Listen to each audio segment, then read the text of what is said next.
গেল বছরের এপ্রিল থেকে সুদানে চলছে গৃহযুদ্ধ, সংঘাত সংঘর্ষে ভেঙে পড়েছে দেশটির অর্থনীতি, ব্যাহত হচ্ছে ফসলের আবাদ, ফলে তীব্র খাদ্য সংকটের দ্বারপ্রান্তে আফ্রিকার দেশটি।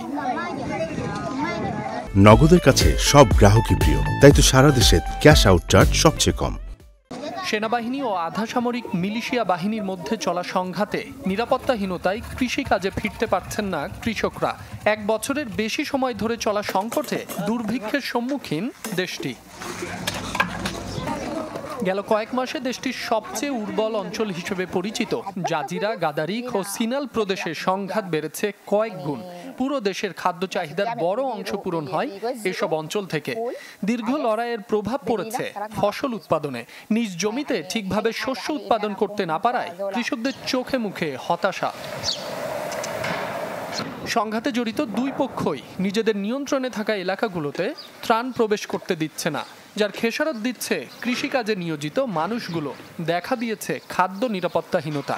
এভাবে চলতে থাকলে চাহিদার তুলনায় কম ফসল উৎপাদনের শঙ্কা করছেন সংশ্লিষ্টরা।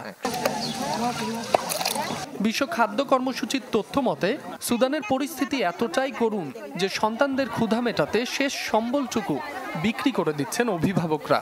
অনেকেই বাধ্য হয়ে করছেন ভিক্ষা। সব মিলিয়ে দেশটিতে মানবিক বিপর্যয় ঠেকেছে চরমে। মাসুম রাব্বি, চ্যানেল 24।